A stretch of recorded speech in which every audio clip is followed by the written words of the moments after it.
सोचिए, जब हम कुछ सीखते हैं तो उसका सबसे यादगार पल कौन सा होता है? अक्सर वो आखिरी दिन होता है। वो दिन जब छात्र अपनी सारी मेहनत को सबके सामने रखते हैं। आज हम समझेंगे कि एक कैपस्टोन शोकेस सिर्फ एक अंत नहीं, बल्कि एक बहुत ही मजबूत शुरुआत क्यों है। क्या हो अगर मैं कहूं कि सीखने का सबसे जरूरी हिस्सा सीखना नहीं बल्कि उसे दूसरों को दिखाना है। ये आइडिया सुनने में शायद थोड़ा अजीब लगे, पर आज हमारी पूरी बातचीत का सेंटर पॉइंट यही है। चलिए पता लगाते हैं कि अपने काम को पेश करने में आखिर ऐसी क्या खास बात है। इसे ऐसे समझिए जैसे कोई जादूगर अपना सबसे कमाल का ट्रिक दिखा रहा हो। वो सिर्फ नतीजा नहीं दिखाता, बल्कि ये भी बताता है कि वो जादू हुआ कैसे। अपने काम को पेश करना बिल्कुल ऐसा ही है। ये ज्ञान को एक यादगार अनुभव में बदल देता है, जहां आप सिर्फ एक छात्र नहीं बल्कि एक कलाकार बन जाते हैं। तो सवाल ये है कि अपना काम दिखाने से असल में होता क्या है? क्या ये सिर्फ एक फॉर्मेलिटी है? नहीं, बिल्कुल नहीं। जब कोई अपना काम समझाता है ना, तो वो कॉन्सेप्ट उसके दिमाग में और भी पक्का हो जाता है। दूसरों का फीडबैक आपकी कमियों को सुधारता है, और जब काम की तारीफ होती है तो वो हौसला देती है। ये एक तरह से ग्रोथ का पूरा साइकिल है। अब ये जो तरीका है ना, ये कोई नई चीज नहीं है। सुनने में भले ही ये मॉडर्न क्लासरूम की एक्टिविटी लगे, पर इसकी जड़ें बहुत गहरी हैं। ये असली में विज्ञान की सदियों पुरानी परंपरा का ही एक छोटा रूप है, जहां ज्ञान को शेयर करना ही उसे आगे बढ़ाने का एकमात्र तरीका था। सोचिए, फाइनमैन और आइंस्टाइन, इतने बड़े बड़े नाम, क्या वे अकेले काम करते थे?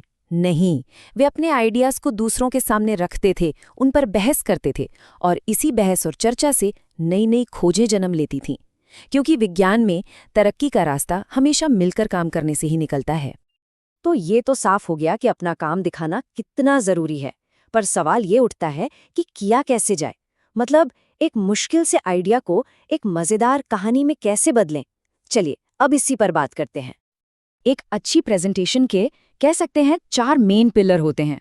आपकी आवाज में कॉन्फिडेंस होना चाहिए, और विजुअल्स आपकी बात को आसान बनाने चाहिए।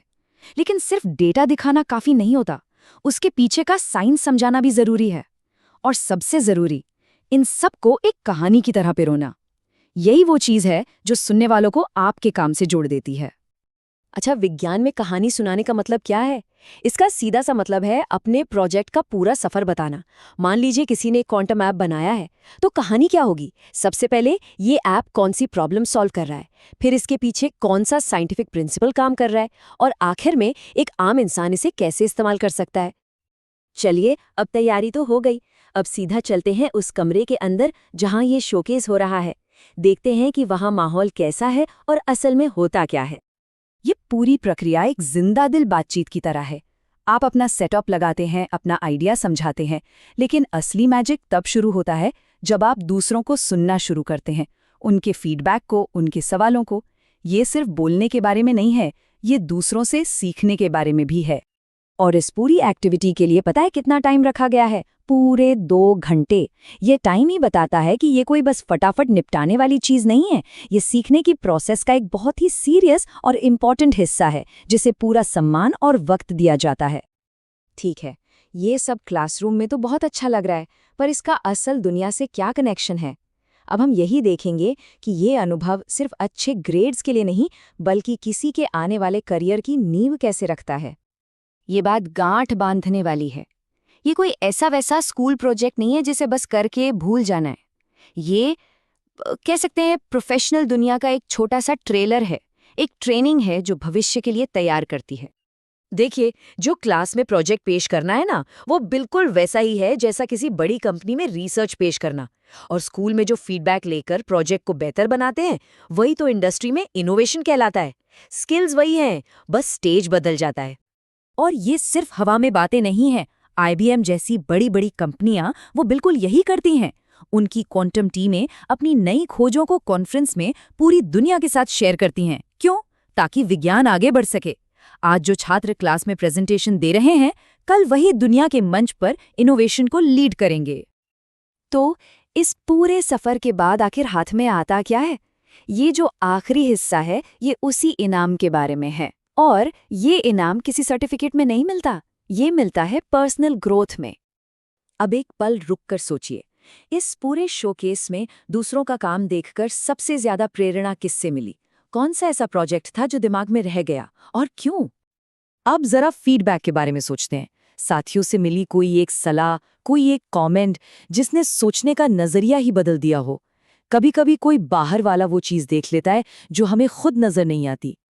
और अब सबसे बड़ा सवाल, ये जो प्रेजेंट करने का हुनर सीखा है, क्या ये सिर्फ इसी क्लासरूम तक है? नहीं, जरा सोचिए, इसे जिंदगी के और किन किन हिस्सों में इस्तेमाल किया जा सकता है। तो आखिर में हम यहाँ से क्या लेकर जा रहे हैं? सबसे पहले तो आत्मविश्वास और बेहतर कम्युनिकेशन स्किल्स। ये समझ कि फीडबैक कोई आलोचना नहीं बल्कि एक तोहफा है। और हाँ, अपनी मेहनत का जश्न मनाना भी उतना ही जरूरी है। ये किसी कोर्स का अंत नहीं है, बल्कि हमेशा सीखते रहने की एक आदत की शुरुआत है। तो मैं बस एक सवाल के साथ इस चर्चा को यहीं छोड़ता हूँ। ज्ञान बहुत शक्तिशाली होता है, इसमें कोई शक नहीं। पर अगर उसे कभी किसी से बांटा ही ना जाए, तो फिर उस ज्ञान का मतलब ही क्या रह जाता है?